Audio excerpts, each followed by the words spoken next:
in your 1989 Gifford lectures, you argued that the new scientific understanding of nature as evolutionary, emergent and dynamic was fully compatible with Christian theology. What have been the major developments in the science and religion fields since then, and have these caused you to change your approach to these issues in any way? Well, I certainly hadn't expected the sense of conflict between science and religion in public awareness to have escalated the way it has since then. Well, on the one hand, you've got a man like Dawkins, atheistic and militantly anti-religious biologist, but believing in evolution but not God. And at the other extreme, you've got people who believe in God but not evolution, the biblical literalists and the fundamentalists, and they have become more vocal over the years, particularly in the United States, but I think in the UK too. The strength, maybe perhaps not as strong politically as in the US, where they were a real force in politics. And this tends to leave out all the people in the middle who believe in both God and evolution.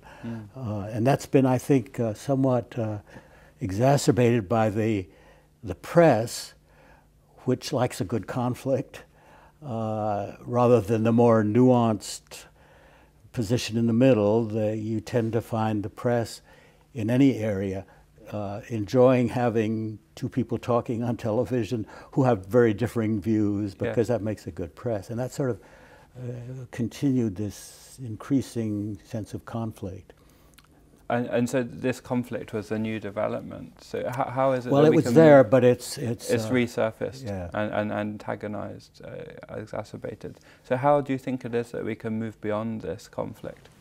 Well, there are several ways you can do this. You can put them in watertight compartments that don't interact at all. You can say science deals with the lawful regularities within the natural world. Religion deals with with meaning and purpose in personal life, and perhaps cosmic purpose, whatever you're doing to put science in a larger context.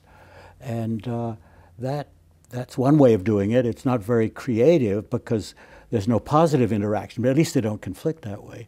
But I would want to get beyond just a separation, because I think, in fact, there has been some real interaction. You've got theologians rethinking some of the traditional doctrines.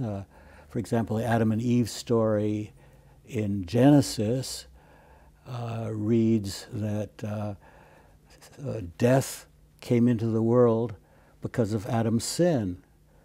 Well, we know that death was here long before there were human beings on the planet. There had to be death for evolutionary change to be possible. One set of species, one generation has to die off to make room for another generation. And I think a lot of theologians are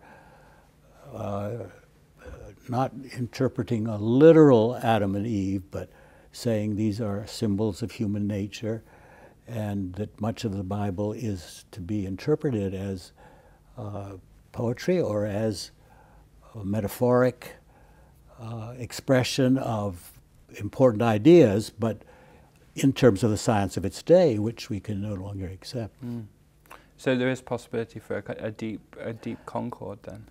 Well, at least for getting beyond conflict, to say that one could learn from each other. I think perhaps some scientists at least are a little more humble about the limitations of science, recognizes that science raises questions that it doesn't itself answer, questions of how you apply science, and you get into ethical issues which you don't directly get answers from. Why is there something rather than nothing? Questions that go beyond science, but are raised by science. So I think there is a possibility of creative dialogue. In your lectures, you propose an understanding of nature not only as dynamic, but as multi-layered. Does that understanding, that kind of revised understanding of nature, link into this concord between science and religion? I think it does, because if you think of reality as a hierarchy of levels with the things that physics studies at the bottom, and then chemistry, and then biology, and then neurology, the brain, and then psychology at the top. It's easy to be reductionistic and say what goes on at this level can be explained by this level. Psychology is just complicated biology, biology is just complicated physics. And that the real explanation is in terms of the particles down here, and correspondingly that causality works upwards, so that what goes on at the lower level determines what goes on at each higher level.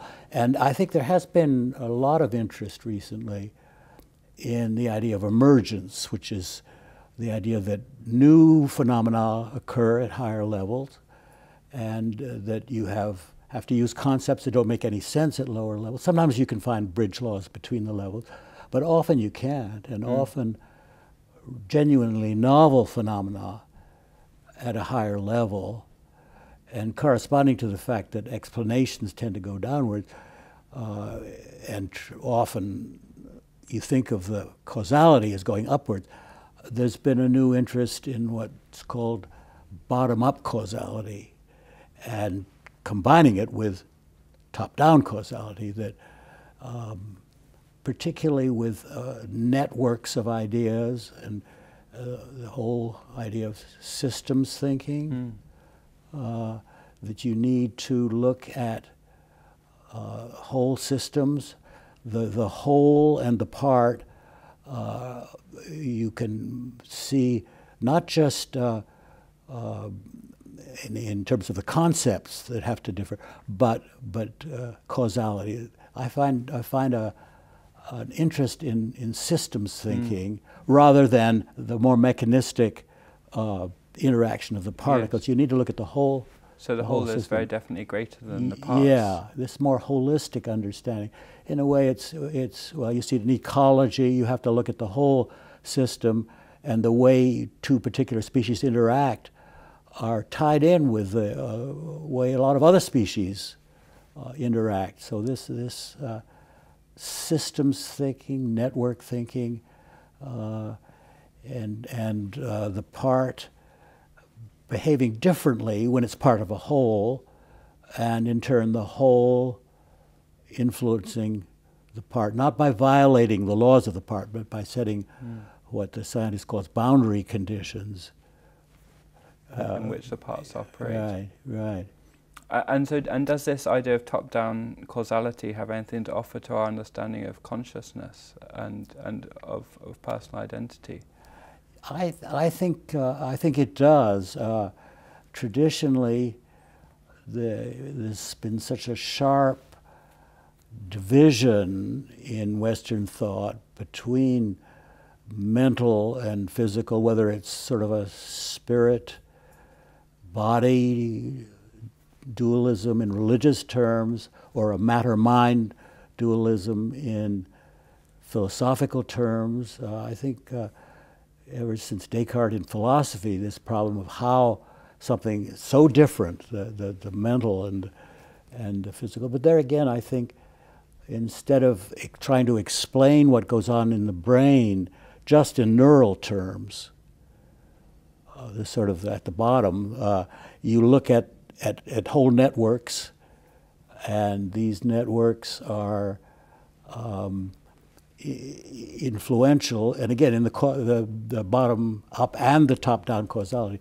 What goes on in the network, in that sense, the whole is more than the sum of the parts, because you get genuinely new phenomena, not just new ideas, new explanatory terms, new concepts, but actually new phenomena, and you start to get into what is agency and what is the self, and you try to find a view of the self that is not just a mind-body dualism, but is more holistic. The self is, and I think it's actually more biblical too, the self in the Bible is a unitary, psychosomatic, if you want to use an unbiblical term, a unity of willing and acting that goes beyond any sort of materialistic explanation in terms of how the molecules are moving around. Not denying that the molecules are moving around, but you're looking for, I would say, explanatory pluralism, because you have different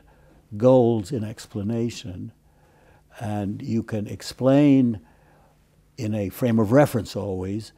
And when you start talking about human agency, human will, human freedom, which I think you can still defend, you don't have to say it's all determined by either the genes on the one hand or the molecules in the brain on the other, that you have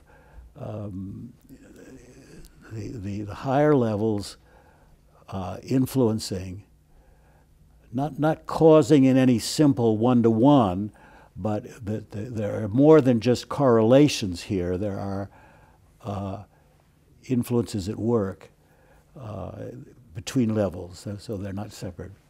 And so does this account of emergence and also of top-down causality have anything to offer us in terms of understanding God's interaction with creation as well? Well, I think you can extend this top-down causality, not that you're going to get that from science, but the theologian can say, well, maybe something similar is going on. God is beyond this world, but God can still interact with this world. So you don't have to say God is up here as a sort of supernatural being intervening to break the laws of nature down here. You can say God, as what's traditionally referred to as the Holy Spirit, is present in the world.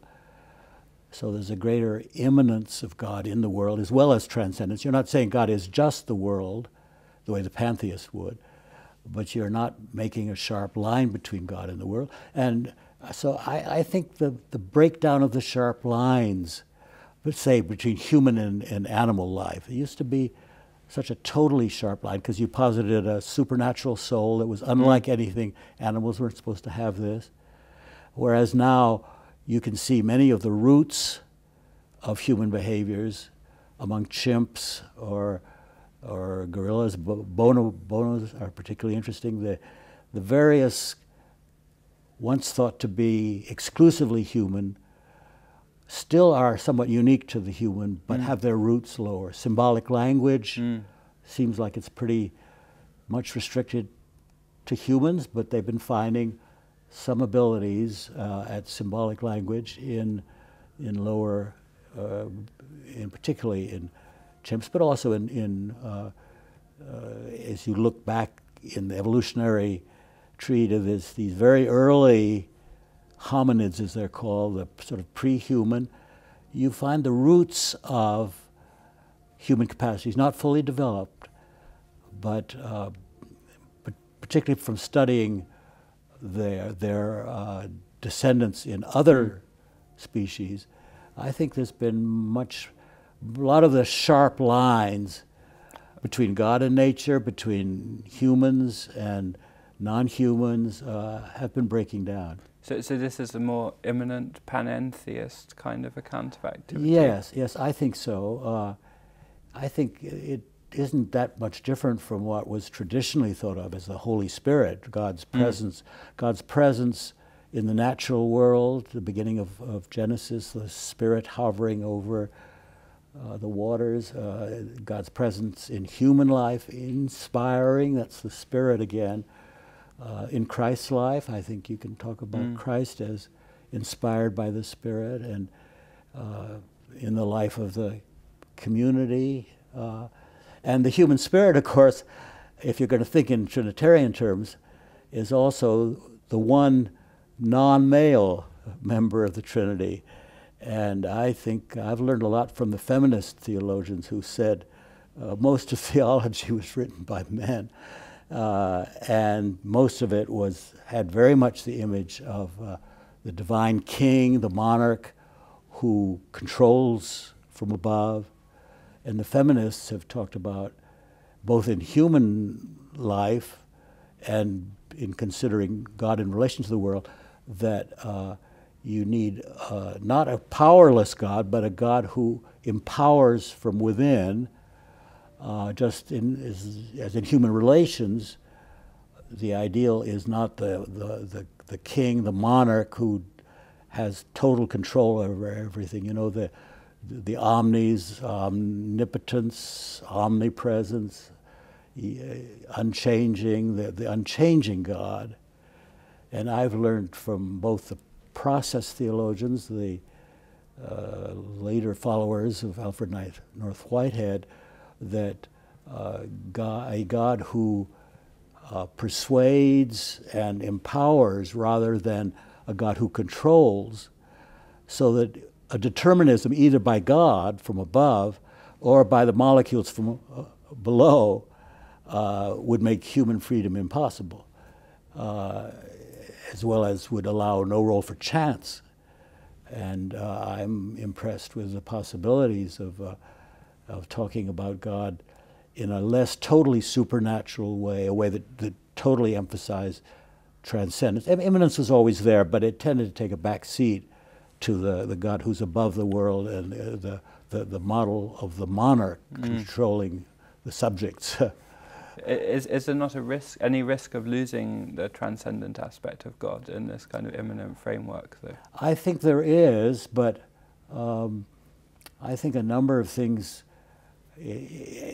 as a corrective, it's partly as a corrective for the overemphasis on transcendence. I think you can go too far the other way. Maybe Whitehead himself did in stressing divine immanence. And I would rather see the transcendent penetrating into the world and empowering rather than controlling.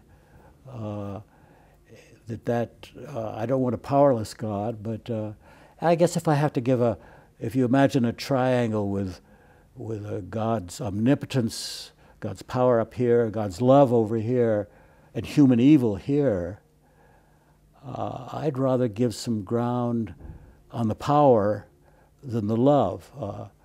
So particularly the evil, the human evil, the Holocaust in Germany, I think you've got to say that God doesn't control everything. God allows a lot to happen that is evil. So I think the greatest problem for the theist is the problem of evil, and my own way out, so to speak, or not an answer, but at least a direction, is to stress God's love at the expense of God's power. But a lot of other theologians are saying, God can't know the future because the future is not knowable. If there's genuine freedom or if there's genuine chance, the future is simply not knowable. And even though you can try to make a distinction between predestination and predetermination and say God knows all time and therefore can know the future, I think if it's to allow real freedom, you've got to say even God doesn't know what's going to happen. So this is an intrinsic limitation or the voluntary limitation. Yes, but it's not it's voluntary in the sense that it doesn't have something restricting God from outside, but it is not voluntary in the sense that for evolution to occur, for human freedom to occur, God has to avoid determining everything and allowing general freedom. I think this, for the Christian, this is part of the message of the cross, that it may not be God's will directly, but at least there's room, and God participates in that suffering on the cross. So it's not as if God were just a totally distant God, but it is not a God who determines every detail, particularly every little thing, which would, I think, make the problem of evil worse, because does God determine the hurricanes or I mean, you can hear people on the more conservative side say, well, that Hurricane Katrina in the U.S. or these are all God's will, and I can't see that. And you've already said that suffering is intrinsic to evolutionary process and emergence. Is there any way that suffering is intrinsic to God? or is that going too far? No, I think I would want to say that that God suffers with us, and that's part of the message of the cross, that that God is participating in the world and stands with us, not changing everything. Not so. When my younger brother died, I didn't say, well, that was God's will, even though other people sometimes said to me, it must be comforting to know that was God's will. He died of a brain tumor. I can't see God planting that brain tumor that would have taken him down. I think God was as sorry as I was, though that sounds a bit anthropomorphic, but I really have to say that this distant monarchical controlling God is not the God I believe in, nor do I think it is the dominant image in the Bible. There are a lot of different images in the Bible and in other religious traditions, because I'm open to our learning from other religious traditions, things that we might have neglected. I think the Buddhists have been more ecological than we have. I think the Islam theologians also wrestled with problems of creation and cosmology, and it's one of the things I'm hoping about the years ahead, that we'll have more constructive interaction, not just each religion trying to put the other one down, but maybe saying, well, maybe there were some things in your tradition that we could learn from. Maybe the Buddhists could learn a little bit about the Christian concern for social justice that has not been as central.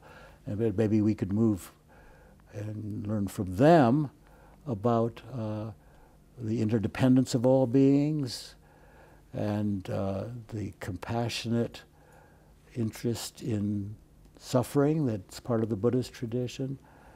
So I'm open to learning from other traditions, as I think I've really been indebted to feminist theologians for some insights that the mainstream has often neglected. Thank you very much, Professor Barbour, for offering us a surprising view of the connections between science and compassion and suffering. Thank you.